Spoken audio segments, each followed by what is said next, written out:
In late winter, this new lad moved into our lane. He was an only child, which was rare in those days. Kept himself to himself, hardly left the house. Come spring, it was time for the young bird to leave the nest, but even then, he never went far.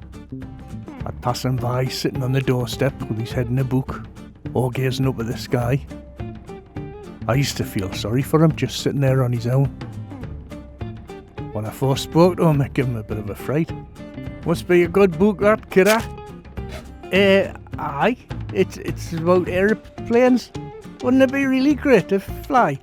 And that's when I first met Spuggy Jones. Spuggy's father must have had a canny job. He was the only fella in War Street who went to work with a collar and tie. Mrs. Jones was a canny sort. She welcomed us into that posh house, even with me hobnail boots and me raggy arse. She'd come in with a huge slice of her homemade chocolate cake. Oh, what murder for a slice of that cake. I'd put on me hungry look. It wasn't hard, I was always hungry. I fell in love with Mrs. Jones. Well, with her cake anyways. Spuggy had been spoilt rotten, which I suppose comes from being an only child. He certainly was a hard lad to figure out. In a way, I suppose I envied him. He had everything money could buy.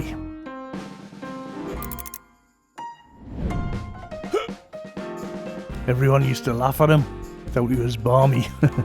Silly sod even bought a fancy fishing rod and all the tackle. Sit down at the quayside for hours on end, dangling his line in the Tyne. Everyone knew for a fact there was no fish could survive in that smelly, polluted water. Well, everyone except Spuggy. He lived in his own little world.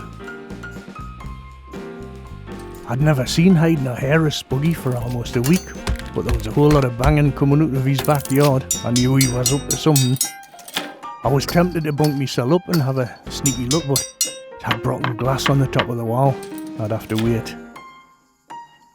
The big day came, like I knew it would. Spuggy hung around us all morning, big smile on his face, just waiting for us to ask. I wasn't going to ask. "Marty man, come over, have a look at this. It's the 8th wonder of the world." Had a way to hell. There's no way he was going to get me over there after ignoring us all week. When he promises a slice of his mum's chocolate cake, I sharp swallowed me pride. I was easily bought in those days. Once in his backyard, I soon forgot about the cake. I couldn't believe me eyes. There it was, in all its glory. "Well, you bugger! How the bloody hell do you manage to make a thing like that? It's pretty well great." Once he got started, you couldn't shut him up. "It's marvellous what you could do with a soapbox and some old bram wheels and a length of catapult elastic and half a tin of old paint." By the time he'd finished telling his tale, I was rumbling with hunger, so I reminded him. "Didn't you forget about that cake? Bet you wish you could fly, yeah?" "Well, yeah, you can." "Don't act daft." The word soon spread. "Come and see the little cherry aeroplane in Spuggy Jones's backyard. He says it can fly." Whoa. Spuggy really did believe it, or he was sprouting wings. "Marty, you know, what we need is a bit of a runway, a bit of height to take off." "How's about the air raid shelter roof?" That was the only bit of flat concrete in Byker. "Great. I'm only joking, you loony sod." You know, I might have been young and daft, there's no arguing with that, but I wasn't balmy, so I pleaded with him. "Spuggy, mate, didn't even think about it. The trouble with you is you've got no imagination." There was a canny-sized crowd gathered nearby. They all wanted to see a lunatic try to fly. And there was me, up there on the shelter roof, ready to give him a helping hand. "Yeah, are you sure about this, kidder? It's not too late to change your mind. We'll say it was all a joke, have a laugh. Will you just shut up and wind me propeller up?" It was like talking to me arse. By this time the kids in the lane were shouting for action and getting ready to throw stones. Down on Marky, give him a push. Push him! It's not too late to change your mind, please. Tell him it was all a bit of fun. Oh, ye of little faith. Just give us a bloody push.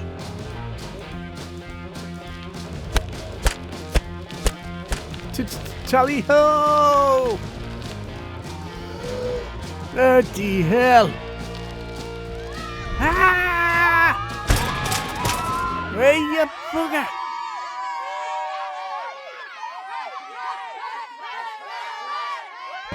You've done what, you balmy bugger? He's in bloody hospital. Me mother, God love her, half killed us. And when me father come home from the boozer, he killed the other half.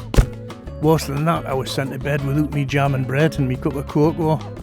All the same, the thought of Spuggy flying off that roof sent us off to sleep with a smile on me face. When he was in hospital, Spuggy said he'd read a book about rocket ships to the moon. And when he was out, I saw him looking up at the sky through his telescope. 3 dustbins went missing out of Warback Lane, and there was an awful lot of banging come from Spuggy's backyard.